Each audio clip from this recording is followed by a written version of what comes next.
Abusive husband slapped his wife at his wedding reception, unaware she owned the company, signing his $900 million deal.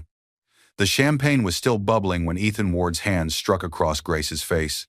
The cameras caught it, the chandeliers trembled, and silence devoured the ballroom. To him, she was just an uninvited ex-wife, a ghost from a life he'd outgrown. To her, it was just another signature moment, one that would end his empire. Because while Ethan flaunted his new bride and bragged about his $900 million merger, he didn't know the deal was already hers. He didn't know the company he was begging to partner with had a new majority owner, the same woman he just humiliated in front of the world. But what happens when the man who slapped his wife in public discovers the hand he struck was the same one signing his ruin? When the woman he called nothing becomes the name written on everything he owns? And what will Ethan do when Grace finally reveals she's not back for revenge? She's back to teach him what real power looks like. Hello, family. Welcome back. Before we begin, please click subscribe. Every single click helps us tell stories of courage and truth. And in the comments, tell us where you're watching from. Because when we share these stories together, we remind each other that even in pain, we can rise. The ballroom glittered like heaven on earth, gold chandeliers spilling light over glass tables and champagne pyramids. A live orchestra played beneath a towering banner that read, "The $900 million merger celebration, Ward Technologies, ex-Aurora Holdings." Everyone who mattered was there, investors, politicians, billionaires. Everyone except the woman who built it. Ethan Ward, 38, tall, handsome, polished like his marble empire, raised his glass. At his side, his new bride, Vanessa Cole, shimmered in a gown of crystal threads, her laughter sharp as glass. Cameras adored them. He leaned in and kissed her knuckles for the perfect photo. "To new beginnings," he announced. Applause erupted. Then the doors opened. The music stuttered, then fell silent. The crowd turned. A woman in an elegant white sheath dress stepped inside Grace Ward. No bodyguards, no diamonds. Just poise, pain, and power stitched into every quiet step. She walked past the stunned guests, her heels soft against the marble, her eyes steady on Ethan. "Who let her in?" Vanessa hissed, smiling through her teeth. "Security." Ethan's face tightened. "Grace," he said, his voice cutting the air. "You're not welcome here." "I didn't come to cause trouble," she said softly, holding a small velvet box in her hand. "I came to return something that doesn't belong to me." Laughter rippled across the tables. Cameras turned. Ethan's pride flared. He saw his investors watching. "You're embarrassing yourself." Grace's voice stayed calm. "I just wanted to say congratulations, Ethan." "Enough." He stepped forward, veins pulsing. Vanessa's hand slid possessively onto his arm, whispering, "Show her she doesn't belong here." And he did. The slap cracked through the air like a gunshot. The sound cut through applause, through pride, through everything. Grace's head jerked sideways. The velvet box dropped, rolling to the edge of the red carpet. Inside, a gold pen gleamed, the same one he'd used to sign their divorce. Silence flooded the room. Gasps. Someone whispered, "Did he just hit her?" Cameras flashed like lightning. Grace straightened slowly, one palm pressed to her cheek. No tears, no tremor. Just that eerie calm of someone who has already buried the pain. She met his eyes and said almost tenderly, "You shouldn't have done that. Not tonight of all nights." Ethan's jaw clenched. "Get out." Grace nodded once, collected the fallen box, and turned away. Her heels echoed down the hall like a countdown. Vanessa smirked, leaning toward a nearby reporter. Poor thing, still desperate for attention. But across the room, one of the senior investors, the gray-haired Mr. Hollis, watched Grace leave with a strange look of unease.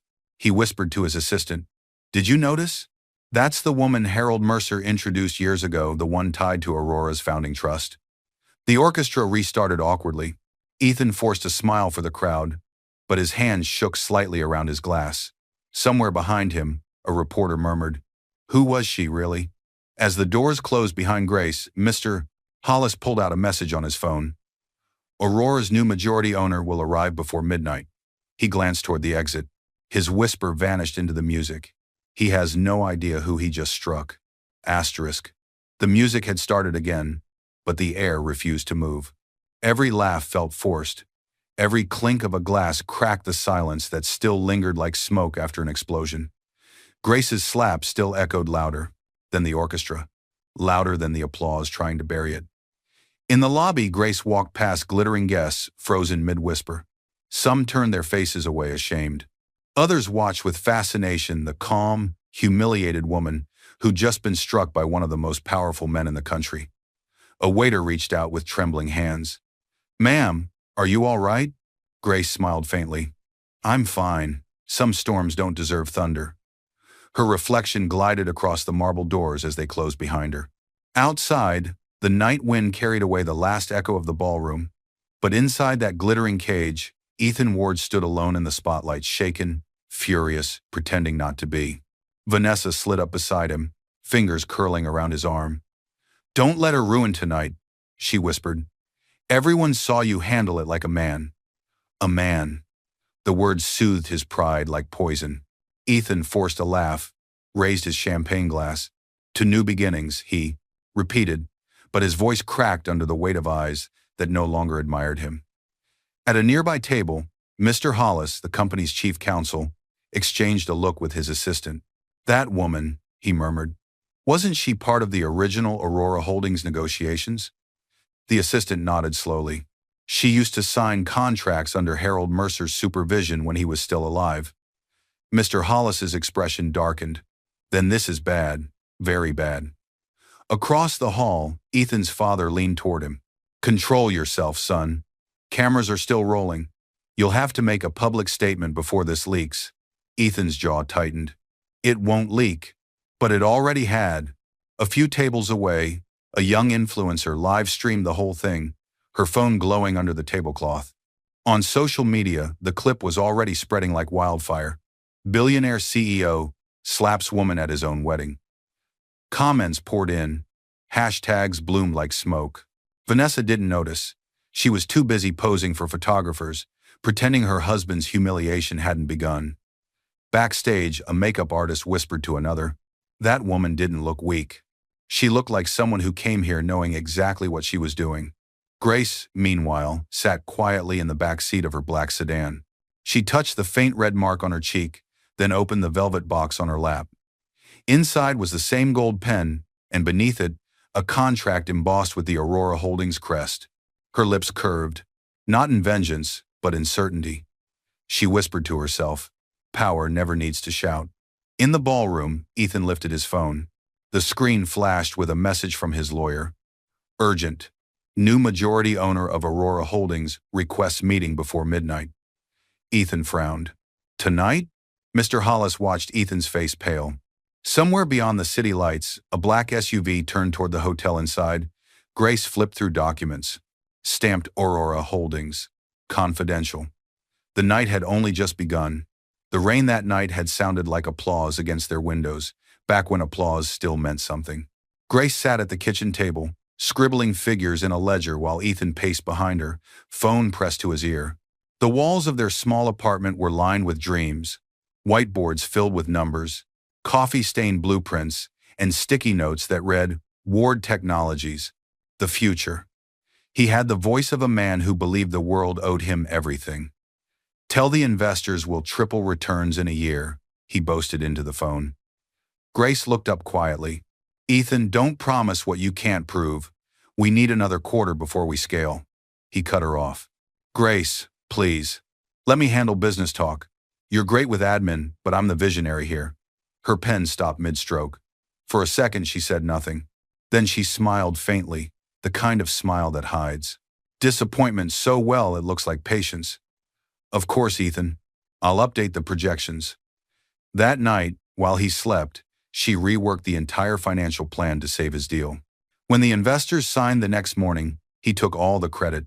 He kissed her cheek at the press conference and whispered, "You're my lucky charm." She smiled, knowing luck had nothing to do with it. Years later, when Ward Technologies grew into a national brand, Ethan's confidence transformed into cruelty. He stopped saying, "we." He started saying, "I." Every dinner became a debate about status, every argument a reminder that she didn't come from money. His parents reinforced it. His mother calling her that woman who doesn't fit our class. Grace endured it all, not because she was weak, but because she believed success might soften him. But pride doesn't soften, it corrodes. The first slap came after an argument about Vanessa, his business partner. It wasn't violent, it was casual, dismissive, like brushing away dust. But to Grace, it was a thunderclap. She didn't cry. She simply stared at him, memorizing the look in his eyes, the smirk that told her he'd never regret it. That night, while he slept again, she opened a folder from Harold Mercer, her late mentor, a venture capitalist who once told her, "Never build a man's empire if you don't hold the keys." Inside were legal papers transferring a dormant investment vehicle into her name, Aurora Holdings. Grace held the papers, trembling. "I won't destroy you, Ethan," she whispered. "You'll do that yourself. I'll just be there when the lights go out." The next morning, she made breakfast like nothing happened. But her eyes had changed. Behind the quiet smile now lived a woman building something far more powerful than forgiveness preparation. As Ethan's laughter filled the memory, the sound warped into the present, his same voice echoing in the ballroom years later. Grace's car turned onto the highway toward the hotel lights, her hand resting on a folder stamped Aurora Ward Group, Acquisition Approval, Confidential. If you're watching this and you haven't subscribed yet, please take a second to do it now. Every click, every share, every comment helps us keep telling stories that give strength to women and children who've been broken, forgotten, or silenced. When you subscribe, you're not just supporting a channel, you're standing beside survivors, saying their stories matter. Turn on your notification bell so you never miss a story that could change a life. And in the comments, tell us where are you watching from, and what part of this story spoke to your heart. The night before the divorce signing, the mansion felt like a museum, cold, expensive, and full of ghosts. Grace sat at the edge of the bed she no longer recognized as her own. The house was silent, except for the ticking of the Cartier clock Ethan had bought for his new chapter.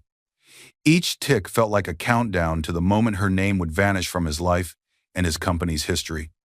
Down the hall, laughter echoed. Vanessa's laughter. It bled through the walls like perfume you can't wash away. Grace rose quietly, wrapped her robe tighter, and opened the window. The city lights twinkled below every building, a piece of the empire she had built but didn't own. Her reflection looked back at her. Tired eyes, calm face, no tears. She had cried enough for 2 years. This night was for remembering. On the dresser sat the velvet box with the gold pen Ethan had given her during their first contract signing. "We'll conquer the world together," he'd said. Now he was conquering it without her. She opened a drawer and pulled out the file Harold Mercer had sent her before his death, legal documents transferring dormant shares of Aurora Holdings into her name. She traced her fingers over the embossed seal. Harold's words replayed in her head. "You were the mind behind Ward Technologies. One day, make sure you're also its backbone."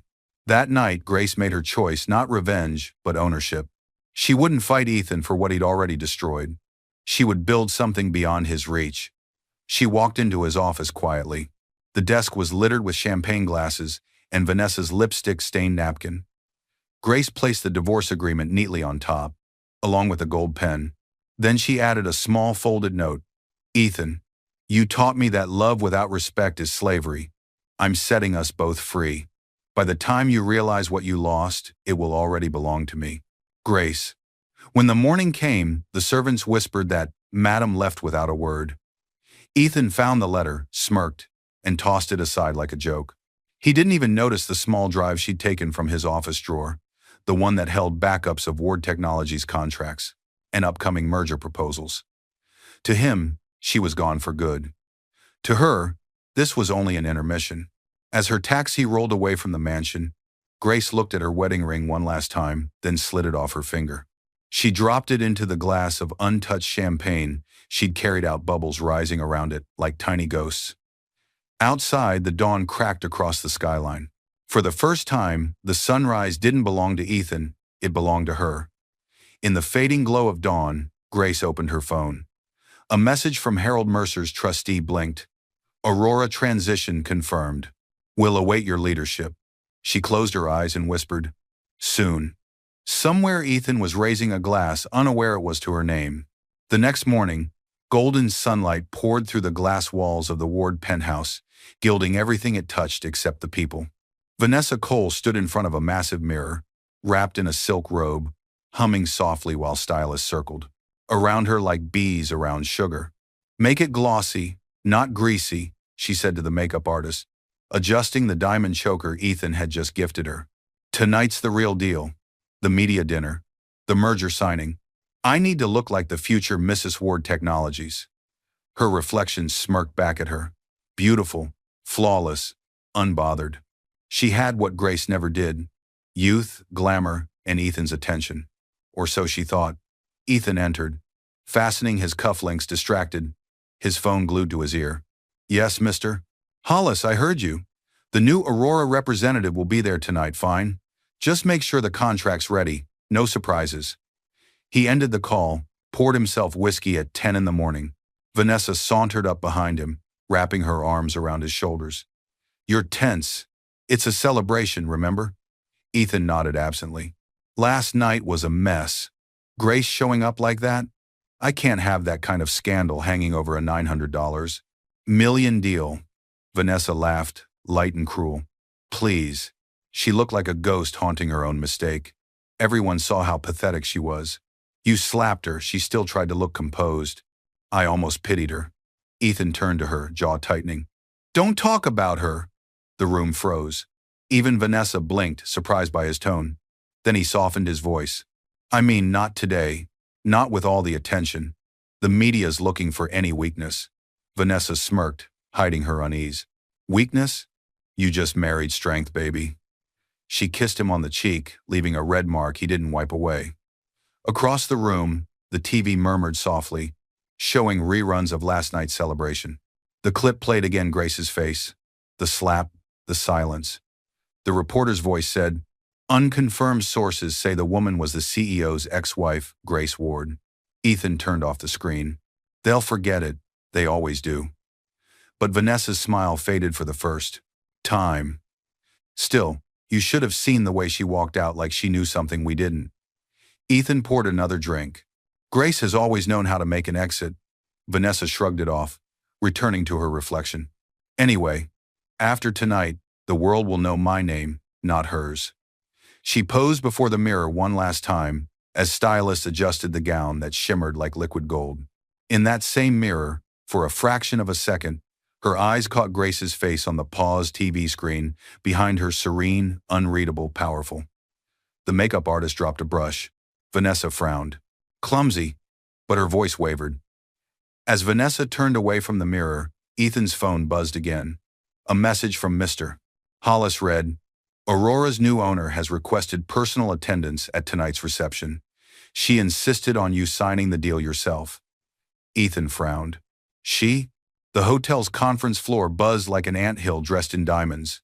Assistants hurried, through the marble hallways clutching contracts thicker than Bibles, while security briefed the press outside. Tonight wasn't just a wedding after-party, it was the moment Ethan Ward would sign the biggest deal of his life. The $900 million merger between Ward Technologies and Aurora Holdings. But underneath the glamour, tension brewed.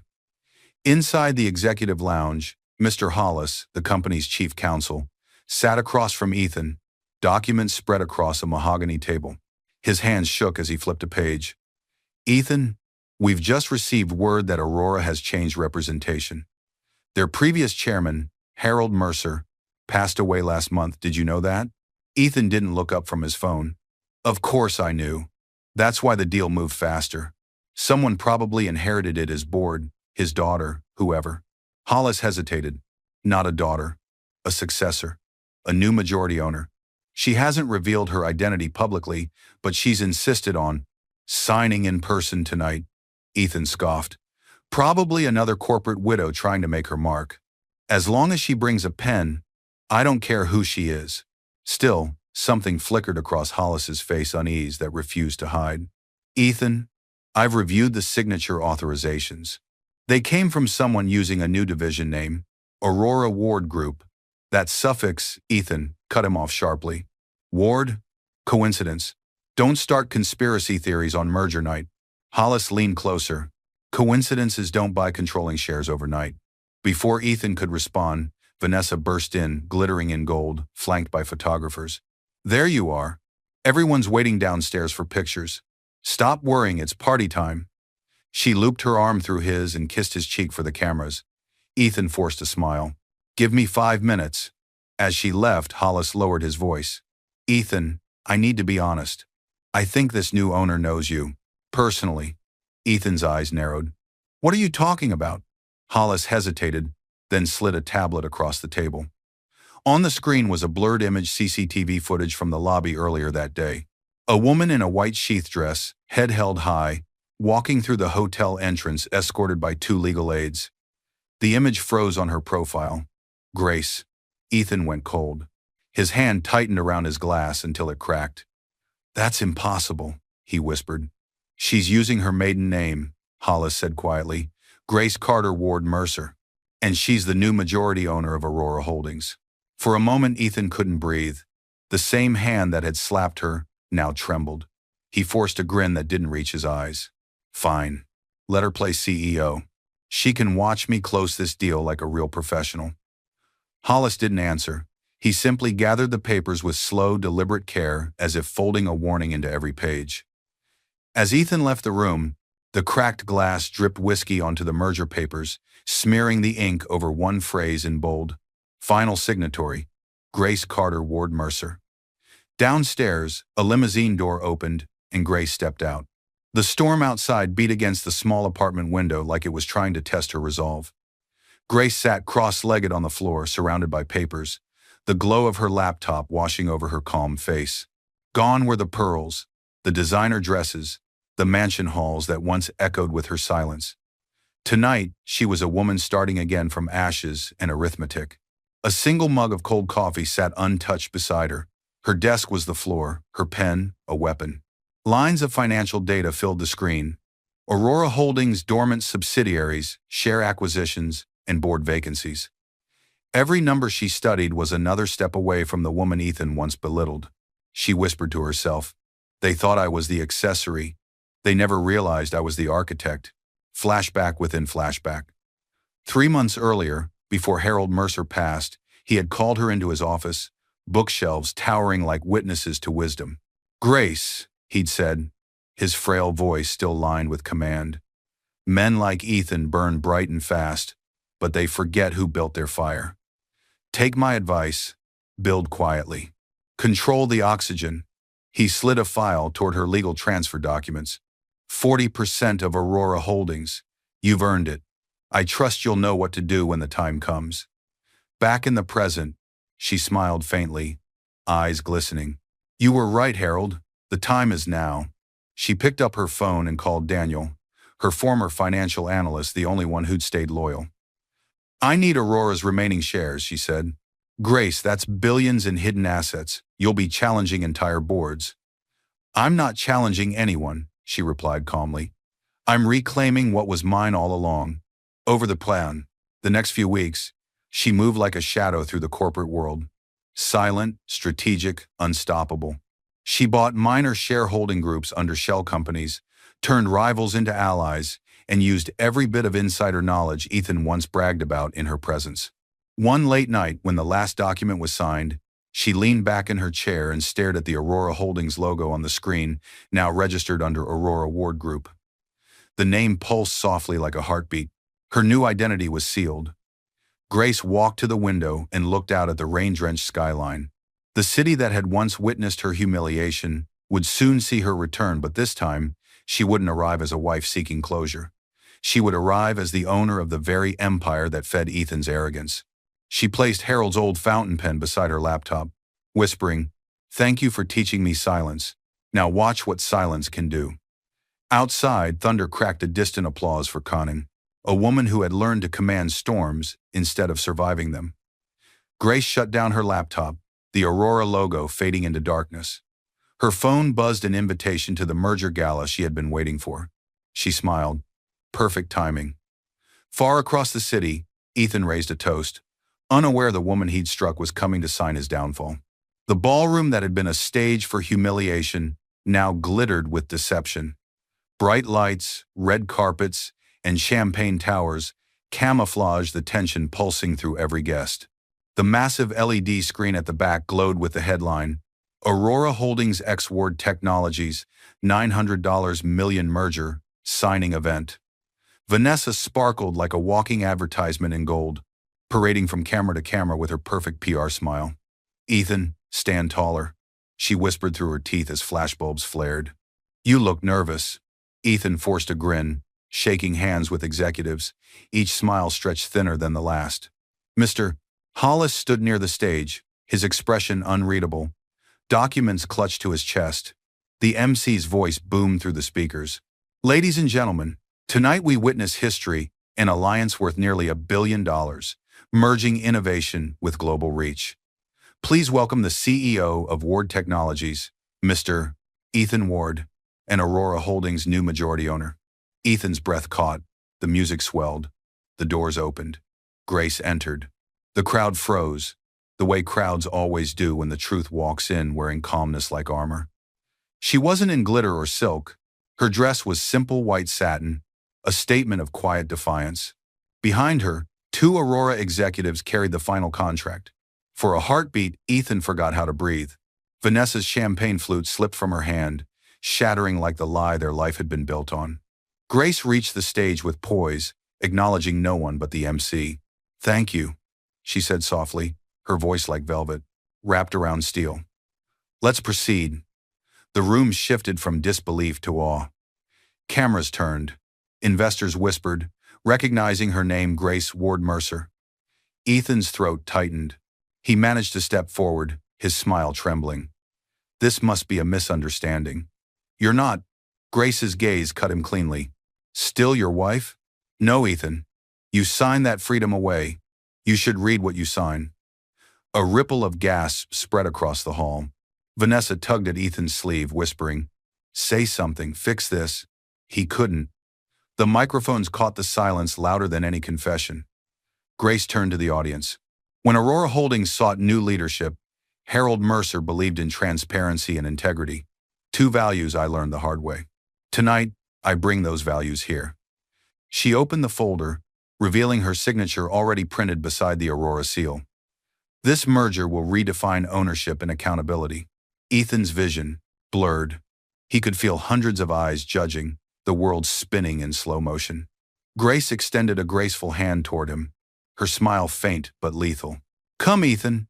It's time you signed what you've been bragging about. The camera zoomed in on his trembling fingers as he took the pen, the same golden one she'd once gifted him.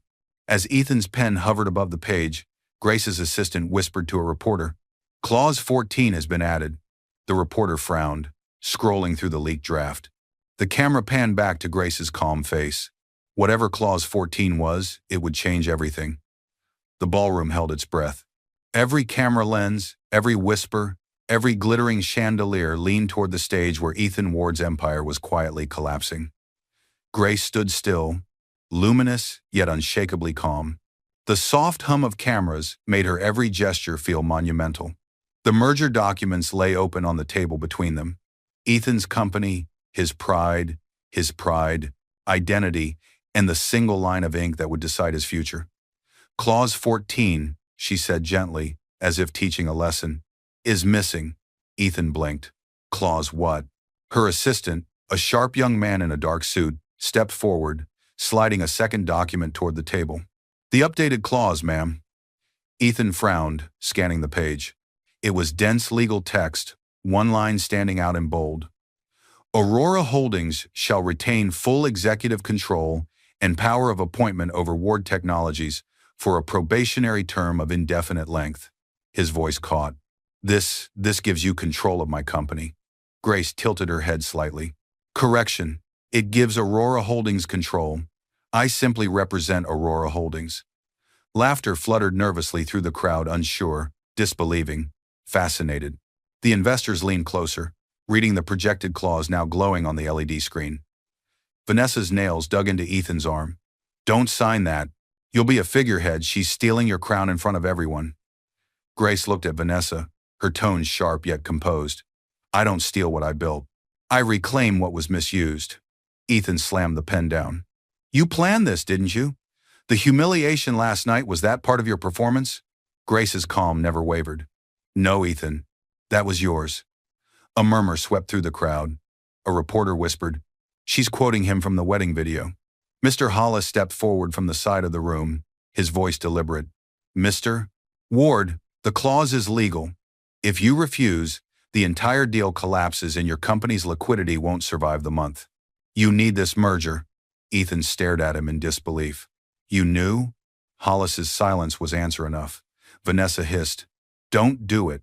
Don't let her win." Grace's voice sliced through the noise like silk through glass. "You once told me power is the right to decide who stays and who leaves. Tonight, I'm only giving you the same courtesy." Her words hung in the air, soft but suffocating. Ethan's pulse thudded loud enough to drown out the room. Cameras zoomed closer. Sweat rolled down his temple. Finally, he picked up the pen, the gold pen she'd once given him, the same one that signed their marriage, their company contracts, their divorce. He signed. The sound of the pen scratching paper echoed like thunder. Grace smiled faintly. "Congratulations, Mr. Ward. You've just promoted me to CEO." The room erupted applause. Gasps, whispers, flashes of light. Grace turned toward the crowd with effortless grace, while Ethan stood frozen, a man watching his reflection vanish. As Grace walked off stage, Vanessa's trembling hand clutched Ethan's sleeve. "You've just handed her everything," she whispered. Grace paused by the exit, glanced back once, and said softly, "Not everything. There's still the truth, and that's coming next." The morning after the merger signing, the city woke to chaos. Screens across newsrooms, coffee shops, and corporate boardrooms replayed the same moment. Ethan Ward, the man who once called himself the architect of modern innovation, trembling as he signed away his empire to his ex-wife. Every frame of his downfall went viral. The slap, the contract, the look on his face when he realized the woman he humiliated owned him now. Number Grace Ward trended #1. Number Aurora Ward Group followed close behind. Ethan watched it all from the penthouse window, whiskey glass trembling in his hand. His phone wouldn't stop ringing calls from investors, board members, journalists, all demanding answers. He ignored them all. Vanessa paced behind him in a silk robe, hair undone, her voice shrill. "They're making memes, Ethan. Memes of you. Do you know what this means for my brand?" He turned on her sharply. "Your brand?" His laugh was bitter. "I just lost everything. And you're worried about hashtags?" Vanessa stopped pacing, folding her arms. "You think I'll stay here and drown with you? I married a CEO, not a public embarrassment." Ethan's glass shattered against the floor. "You married my bank account." She flinched, her eyes narrowing. "Then I guess I'm divorced again." She grabbed her phone, her stilettos clicking across the marble floor as she stormed out. The silence that followed was thick and heavy. Ethan stood alone in his own kingdom, empty, echoing, collapsing. The city skyline that once made him feel invincible now looked like a jury. His reflection in the glass looked older, smaller. "What have I done?" he whispered. Downstairs, reporters swarmed the lobby. "Mr. Ward, do you have a statement about your ex-wife's acquisition? Is it true she planned this for years?" He shoved past them, face hidden behind sunglasses, but every camera flash felt like another slap. On the giant screen outside the censure building, a news anchor's voice carried across the plaza. In a shocking turn of events, Grace Ward, formerly the wife of disgraced CEO Ethan Ward, has taken full control of Ward Technologies under the Aurora Ward Group umbrella. Sources say her first order of business is a full audit of company ethics and financial conduct. The crowd cheered. Not for him, for her. Inside a taxi, Grace watched the same broadcast quietly. Her driver adjusted the radio, but she stopped him. "Let it play," she said softly, her lips curved, not in pride, but in peace. On screen, a headline scrolled beneath her photo. "The woman he slapped now owns the empire he built." She closed her eyes, whispering, "Justice doesn't scream. It signs quietly." Back in the penthouse, Ethan dropped onto the couch, phone buzzing again. This time it wasn't a call, it was a notification. A court summons lit up his phone screen. Ward Technologies versus Ethan Ward Financial Misconduct. Investigation. His hand trembled. The empire was gone, but the reckoning had only begun. Long before the mansions, the marble floors, or the millions, Ethan Ward had lived in a modest two-bedroom house at the edge of town.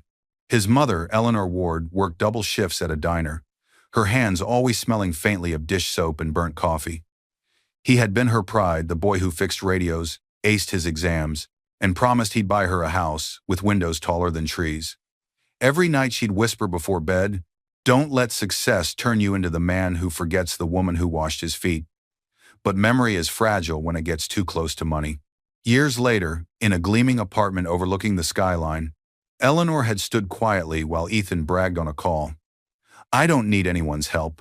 I built this with my bare hands," he'd said, pacing with a whiskey glass. She'd smiled sadly. "With your bare hands? Or with the ones that held you when you fell?" He'd snapped. "Don't guilt me, Mom. I've worked too hard for this. I'm finally becoming someone." She'd looked around the penthouse, her reflection small in his glass walls. "Becoming someone?" she murmured. "I just hope you remember who you were before the walls started shining." That was the last real conversation they had before she passed away quietly, without a word. He missed the funeral because of a critical business meeting. Now standing in his ruined penthouse, Ethan could still hear her voice through the static of memory. "No crown fits a man who forgets who washed his feet." He pressed his palms against his face, tears cutting through the fatigue. "I became everything she feared," he whispered. On the TV behind him, Grace's press conference played live. Reporters surrounded her as she announced a new initiative, the Eleanor program supporting widows and single mothers entering tech. The name hit him like a bullet. He turned to the screen and saw Grace's serene expression as she said, "This was inspired by a woman who believed humility is the highest form of wisdom." Her name was Eleanor Ward. Ethan dropped to his knees, chest heaving. She hadn't just beaten him financially, she'd remembered what he forgot. She'd honored the only part of him that was still human. He walked to the window and stared at the city, his reflection fractured by the rain. Somewhere beneath the sorrow, something stirred shame, yes, but also the faint outline of repentance. He whispered, "Maybe it's not too late." The whiskey bottle on the table rolled over, spilling across the floor like a liquid mirror. For the first time, Ethan didn't wipe it up. He just let it spill, like he was letting go. Ethan wiped his tears and picked up his mother's old scarf from a box he'd ignored for years. Outside, thunder cracked over the city. Tomorrow, he would face the courtroom and the woman whose mercy could either save him or end him forever. The courtroom smelled of polished wood, old paper, and tension. Rows of reporters filled the benches, their cameras poised like vultures waiting for the first tear or stumble. On one side sat Grace Ward, elegant in a dark navy suit, her calm presence radiating quiet authority. On the other sat Ethan Ward, hollow-eyed, pale, his once impeccable confidence now replaced by a haunted stillness. The judge's gavel struck. "Court is now in session. Aurora Ward Group versus Ethan Ward, regarding allegations of financial misconduct, breach of ethics, and falsified company reports." A murmur rippled through the crowd. Grace didn't look at Ethan. She didn't need to. Her silence was a language he finally understood. Mr. Hollis, now representing Aurora Ward Group, rose first. "Your Honor, my client isn't here for vengeance. She's here for accountability. The same man who once led this company in pride led it also in corruption. Concealed debt, false contracts, misused investor funds. We have proof." Documents slid across the table. Screens flickered to life, showing audit trails, emails, and voice recordings. Ethan's voice, laughing about creative accounting, gasps filled the courtroom. Ethan flinched at the sound of his own arrogance echoing back at him. His lawyer scrambled to defend him. "Mr. Ward admits mismanagement, not malice." "He was misled by subordinates," Grace's voice interrupted, soft but clear. "He wasn't misled, he was warned. By me. Many times." Every eye turned to her. She rose slowly, walked to the center of the courtroom, and faced the judge. "I once believed in Ethan Ward. I believed that beneath the pride was a man who just wanted to matter. But power is a dangerous thing when it belongs to someone who's forgotten what humility feels like." Her gaze shifted briefly to Ethan, not with anger, but with mournful clarity. "I didn't come here to destroy him. I came here to protect the people who trusted him." Even the judge leaned forward, moved by her composure. "Mrs. Ward," he said quietly, "would you like to recommend sentencing?" She shook her head. "No, I'll leave that to the law. I'm done deciding what happens to Ethan Ward." The gavel fell once more, final, echoing, irrevocable. The judge ruled in Aurora Ward Group's favor. Ethan lost his shares, his title, and his right to ever serve as a company executive again. The press exploded outside, reporters shouting questions as flashbulbs popped like fireworks. Ethan stayed seated, staring at the floor. He whispered, "You could have buried me completely. Why didn't you?" Grace looked back at him for the first time since the trial began. "Because mercy is the one thing you never learned to give. Maybe if you feel it now, you'll finally understand." Her words sank into him deeper than any verdict ever could.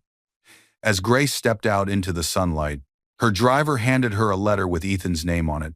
He asked this be delivered to you privately. She held it for a long moment, unread. Her eyes softened. "Mercy," she murmured, "always comes with one last test." The once mighty Ethan Ward now lived in silence. No cameras, no suits, no headlines. Only the low hum of a flickering bulb in a small community kitchen, where he washed plates for court-mandated community service. His hands, once adorned with luxury watches, were now raw from soap and scrubbing. Each clang of metal against porcelain echoed the sound of everything he'd broken: his company, his pride, his life. Grace watched him from a distance that night. She'd come quietly, unannounced, wearing a simple coat and no jewelry. The volunteers whispered as she entered. They all recognized her, the woman who had turned humiliation into empire. She approached him slowly. Ethan didn't notice at first. He was too lost in the rhythm of shame. Then her perfume, faint, familiar, reached him. He turned. The sponge fell from his hand. "Grace." His voice cracked, soft, disbelieving. She looked at him, not with triumph, but with quiet sorrow. "You look human again." His chest caved under the weight of those words. He tried to speak, but tears came first. "You don't have to be here. I don't deserve." She stopped him with a calm wave of her hand. "You're right. You don't. But mercy doesn't wait for the deserving." He dropped to his knees, head bowed, the same hands that once struck her now trembling at her feet. "I'm sorry, Grace. For every word, every humiliation, every slap. You were right about everything. I thought power made me a man, but it made me hollow." Her eyes shimmered, but her tone stayed steady. "It wasn't power that hollowed you, Ethan. It was pride." He wept harder. "If I could turn back time—" "You can't," she said gently, "but you can move forward." He looked up, eyes red. "How? Everything's gone. My name, my company, even Vanessa left." Grace's lips curved faintly. "Then maybe this is the first time you've ever been free." For a long moment, they stood in the silence of everything unsaid. Then Grace stepped closer and placed her hand on his shoulder, not as a lover, not as a wife, but as someone who finally released her own ghosts. "I forgive you," she whispered. The words broke him completely. He buried his face in his palms, sobbing quietly as the volunteers around them pretended not to stare. Grace turned away, a single tear slipping down her cheek. Forgiveness wasn't weakness, it was power purified. And in that moment, she was stronger than she had ever been. Outside, she paused before stepping into her car. Through the glass door, Ethan was still kneeling, whispering her name. Grace exhaled. "You wanted to rule the world," she murmured, "but I learned to rule myself." As Grace entered her car, her driver handed her a folder. "Aurora Ward Group's first public address is tomorrow," he said. She nodded, gazing out the window. "Then let's show them what forgiveness builds." Across town, Ethan watched the sunrise, his first in peace. The city that once whispered about her now stood to applaud her. The grand auditorium was filled to its edges. Entrepreneurs, investors, students, and journalists packed into seats, waiting for the keynote address of the newly merged Aurora Ward Group. Cameras glimmered, and a banner stretched above the stage. "The future is built by the women they underestimated." Grace stepped onto the stage dressed in ivory and silver, poised, radiant, the embodiment of calm victory. The crowd erupted, flashes blinding her momentarily, but she didn't flinch. She took a breath, steady, grounded. "Good morning," she began, her voice smooth yet firm. "When I started building, no one believed I could. When I stopped speaking, thought I had given up. But silence isn't surrender, it's strategy." The audience leaned in. Even the cameras seemed to hum closer. She continued, "I was once told a woman's place is beside power, not within it. But today, I stand here not as someone beside power, I am power. Not the kind that humiliates or conquers, but the kind that rebuilds." On a massive screen behind her, a video montage played. Footage of Grace's journey from a silent wife sitting behind Ethan at conferences to the CEO, whose calm destroyed an empire of pride. The final clip showed the signing night, her calm hand holding the golden pen, his trembling one beside it. The room fell silent. Grace turned toward the screen, then back to the audience. "Power without compassion destroys. Compassion without strength dissolves. But when the two meet, they transform the world." She paused, and for a heartbeat the crowd could hear nothing but her quiet inhale. Then she smiled. "So today, Aurora Ward Group launches a new foundation, the Eleanor Initiative, named after the woman who taught me that humility is not weakness and mercy is not surrender." Applause thundered through the hall. Somewhere in the front row, a group of women wiped their tears. Grace pressed a hand to her chest, a silent dedication to Ethan's late mother, whose name had become a symbol of renewal. And somewhere beyond the glass doors, standing alone under the drizzle, Ethan watched from the street through a giant LED screen. He was dressed plainly, no driver, no entourage. His eyes glistened as he listened to her final words. "I once lived to be loved," Grace said, her tone soft but resonant. "Now, I live to lift." She closed the speech with a bow, the audience rising to their feet, the applause rolling like thunder, not for vengeance, but for grace. In the glow of the stage lights, her power was no longer revenge. It was redemption. Outside, Ethan whispered through the glass, barely audible, "Thank you for forgiving me." As Grace stepped off the stage, her assistant handed her a letter marked "Personal" from Ethan Ward. She glanced at it but didn't open it. "Not today," she said softly. "Some stories need their endings to breathe first." The envelope trembled in her hand, unopened fate. Night draped itself over the city, wrapping its towers in golden shadow. From her penthouse balcony, Grace watched the skyline she now owned, the same skyline that once belonged to the man who broke her. The wind tugged gently at her hair, as if carrying away the last fragments of her old life. On the table beside her lay the unopened envelope from Ethan. She stared at it for a long time before finally breaking the seal. Inside was a single page written in a shaky hand. "You were always the light I mistook for weakness. I see it now. Thank you for teaching me what power really is." Grace smiled faintly. No bitterness, no tears, just peace. The kind that comes only when pain has finished its purpose.